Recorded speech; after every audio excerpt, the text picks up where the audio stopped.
Hey guys, कैसे हैं आप लोग। तो आपके लिए एक important information. Reserve bank of India ने फाइनली अपना फाइनेंशियल इंक्लूजन इंडेक्स लॉन्च कर दिया है। यहाँ पर मेरे शब्दों पर ध्यान दीजिएगा। रिजर्व बैंक ऑफ इंडिया ने finally financial inclusion index launch कर दिया है। मैंने फाइनली क्यों बोला? क्योंकि फाइनेंशियल इंक्लूजन इंडेक्स के बारे में हम पिछले साल सुन रहे हैं। रिजर्व बैंक ऑफ इंडिया ने इसके बारे में एक इन्फॉर्मेशन दी थी कि हम फाइनेंशियल इंक्लूजन इंडेक्स लॉन्च करेंगे। इसका मतलब ये है, ये इंडेक्स हमको ये बताएगा कि हमारे देश में कितना फाइनेंशियल इंक्लूजन हो चुका है, कितना वित्तीय समावेशन हो चुका है। ठीक है, ये लास्ट ईयर एक बार बात हुई थी। इस बार अप्रैल में रिजर्व बैंक ऑफ इंडिया ने कंफर्म कर दिया था कि हाँ, reserve bank of India financial inclusion index launch करेगा। इसको आपको समझना पड़ेगा, ये टॉपिक कॉन्सेप्चुअल भी है, आपको कॉन्सेप्ट भी समझना पड़ेगा। करंट अफेयर्स तो आप पढ़ ही रहे हो, एग्जाम में यहां से क्वेश्चन जरूर आएगा, ये मेरी गारंटी है। तो ध्यान से मेरी बात सुनिएगा, आपको पूरी बातें आराम से क्लियर हो जाए। ठीक है दोस्तों, देखिए यहां लिखा है फाइनेंशियल इंक्लूजन इंडेक्स। इंडेक्स का मतलब होता है कोई ऐसी लिस्ट जहां से हमें कुछ इंफॉर्मेशन मिलती है। फॉर एग्जांपल, आपके बुक का पहला पेज, कौन सा टॉपिक किस पेज पर है, इंडेक्स। या फॉर एग्जांपल आप रेस्टोरेंट में आते हो, आपके सामने मेन्यू आता है, कौन सा डिश यहाँ पे अवेलेबल है, कितने प्राइस का, इंडेक्स ही तो सब कुछ है।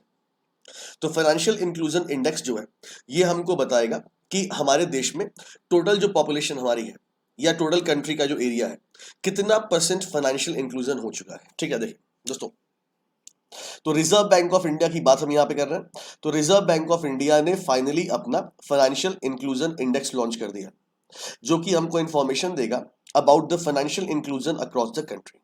ठीक है, अब यहां पर क्वेश्चन ये बनता है कि what is the meaning of financial inclusion. इसका मतलब क्या होता है दोस्तों? हिंदी में से हम बोलते हैं वित्तीय समावेशन। वित्तीय समावेशन।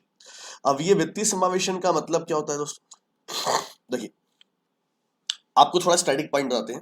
अगर कोई आपसे पूछे कि फाइनेंशियल इंक्लूजन की स्टार्टिंग कब से हुई है, तो 2005 से हुई है। 2005 में हमारे देश में ऐसे हालात थे कि हमारे देश में केवल करीब 30% पॉपुलेशन का ही अकाउंट बैंकों में था। मतलब इतने ही परसेंट पॉपुलेशन बैंकों से लिंकअप थी। भारत सरकार चाहती थी कि हमारे देश में लोग और जुड़े बैंकों के साथ, ग्रामीण एरियाज में बैंक की ब्रांच खोले, इंटरनेट बैंकिंग को हम बढ़ावा दें, ताकि ज्यादा से ज्यादा पॉपुलेशन को बैंक अकाउंट मिले। क्योंकि जब सभी लोगों को बैंक अकाउंट मिलेगा तो भारत सरकार की जो फैसिलिटीज है वो तभी आपको मिल पाएंगी। जैसे फॉर एग्जांपल कोविड-19 आया। कोविड-19 में जिन लोगों का अकाउंट प्रधानमंत्री जनधन योजना में खुला था, सरकार ने उनको 500-500 रुपए महीने 3 महीने तक पैसे डाले अकाउंट में। तो जब पब्लिक का अकाउंट बैंक में हो जाता है, इसे हम क्या बोलते हैं? Financial inclusion. यानी कि अगर हम लो इनकम ग्रुप को, और ऐसे व्यक्ति जिनके पास बैंक की ब्रांच ही नहीं, अगर हम डिसएडवांटेज्ड और लो इनकम ग्रुप को बैंकिंग सर्विसेज प्रोवाइड करते हैं, इसे हम क्या बोलते हैं? फाइनेंशियल इंक्लूजन, वित्तीय समावेशन। यानी बैंकिंग सर्विसेज का पेनिट्रेशन हमारे देश में। ठीक है, चलिए आगे बढ़ते हैं।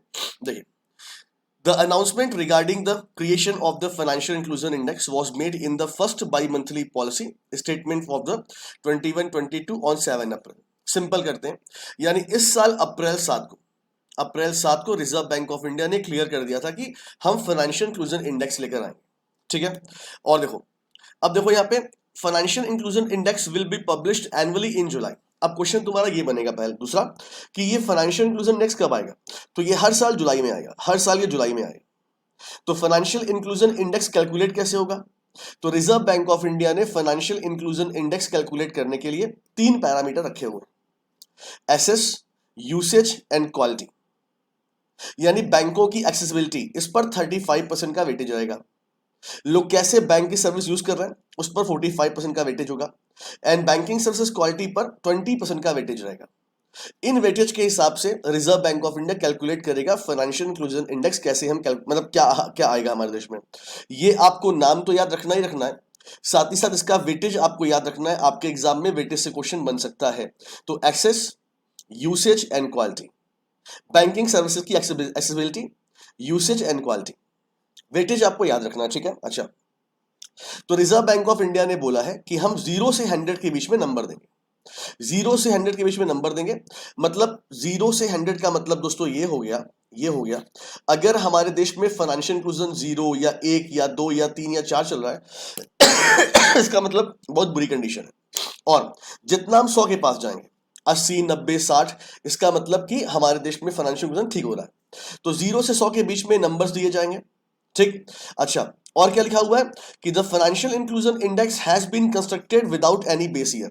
इसका कोई बेस ईयर नहीं, फाइनेंशियल इंक्लूजन का कोई कंपैरिजन ईयर नहीं है, कोई कंपैरिजन ईयर नहीं है। लेकिन रिजर्व बैंक ऑफ इंडिया ने डेटा निकाला है इस बार, देखो the annual financial inclusion index for the period ending मार्च 21, यानी मार्च 21 जो खत्म हुआ है, दैट टाइम पे हमारे देश में फाइनेंशियल इंक्लूजन करीब करीब 53.9% है, मतलब करीब 54%, करीब 53.9% as against 43.4% for the period ending March 17। यहां पे मार्च 17 से तुलना किया गया कि मार्च 17 में हमारे देश में फाइनेंशियल इंक्लूजन 43.4% था, बोल सकते हो, और ये अभी मार्च 2021 में खत्म होते होते 53.9% हो चुका है। यानी फाइनेंशियल इंक्लूजन कंडीशन ठीक हुई है हमारे देश में। लेकिन ये बेस ईयर नहीं, ये केवल एक तरह से कंपैरिजन हमने किया 17 से केवल, ठीक है। तो फाइनेंशियल इंक्लूजन में कोई बेस ईयर है नहीं इसका। तो आपको इस टॉपिक पर क्या क्या ध्यान देना है, एग्जाम में जो पॉइंट आ सकते हैं आपके, ठीक है। तो मेरी बात ध्यान से सुनिएगा, कौन कौन से पॉइंट आपको याद रखने हैं, ठीक है। देखिए दोस्तों, देखिए पहली बात तो फाइनेंशियल इंक्लूजन इंडेक्स किसने लॉन्च किया? रिजर्व बैंक ऑफ इंडिया ने। कब लॉन्च हुआ? ये हर साल जुलाई के मंथ में आएगा। इसका अपना कोई बेस ईयर नहीं है, ठीक है। और रिजर्व बैंक ऑफ इंडिया ने जो फाइनेंशियल इंक्लूजन इंडेक्स हमें दिया है वो ये शो कर रहा है कि मार्च 21 खत्म होते होते हमारे देश में 53.9% का फाइनेंशियल इंक्लूजन हो चुका है। यानी टोटल पॉपुलेशन का इतना परसेंट हमने फाइनेंशियल इंक्लूजन कर दिया, जो कि 2017 में कितना था? 43.4% था, इतना आपको याद रखना है। अच्छा, फाइनेंशियल इंक्लूजन इंडेक्स को जब हम कैलकुलेट करेंगे तो हम 0 से 100 नंबर के बीच में नंबर देंगे, और हमें नंबर कितना मिला? 53.9, यानी हम 100 के करीब है, यानी ठीक हो रहा है फाइनेंशियल इंक्लूजन, ठीक। अच्छा, और फाइनेंशियल इंक्लूजन इंडेक्स करने के 3 पैरामीटर है, एक्सेसिबिलिटी आपकी है, क्वालिटी आपकी है, और यूसेज है। तो इसका बस आपको एक बार ध्यान देना पड़ेगा, क्या? वेटेज, एक्सेसिबिलिटी का 35%, यूजेस का 45% एंड क्वालिटी का 20%, बस हो गया। इतना आपका याद हो गया, कहानी आपकी कंप्लीट हो गई। ये टॉपिक आपके एग्जाम में जरूर आएगा, ये मेरी गारंटी है। इसे याद कर लीजिएगा, 53.9% एंड 43.4%, ठीक है दोस्तों। तो ये था हमारा एक हॉट टॉपिक। वीडियो कैसा लगा हमें कमेंट में जरूर बताइए। तो thank you so much guys, अपना ख्याल रखिए। लेकिन उसके पहले आपके लिए इन्फॉर्मेशन है दोस्तों, टीम एवीपी की बात करें तो हमारा एक बैच जो है, foundation batch for the IBPS PO and clerical, ये लॉन्च हो रहा है 25 अगस्त से, जहां पर आपको सब कुछ पढ़ाया जाएगा। इसको भी आप ज्वाइन कर सकते हैं। कैसे ज्वाइन करना है? अनअकैडमी के प्ले स्टोर पर जाइए, वहां पे लर्निंग ऐप डाउनलोड करिए। लर्निंग ऐप के बाद यहाँ पर इंस्टॉल कर लीजिए, अपना फोन नंबर डाल के आप लॉगिन कर लीजिए, और फिर यहाँ पर एक पेज खुल के आएगा जहाँ पे गेट सब्सक्रिप्शन क्लिक करना है, और फीस देख लीजिए आप लोग। फीस के बाद टीम एवीपी मतलब एवीपी 10 कोड लगाइए और डिस्काउंट लीजिए आराम से। डिस्काउंट लेने के बाद एडमिशन ले लीजिए, ठीक है। मिलते हैं गाइस नेक्स्ट टॉपिक पर। थैंक यू सो मच, अपना ख्याल रखिएगा। Thank you so much.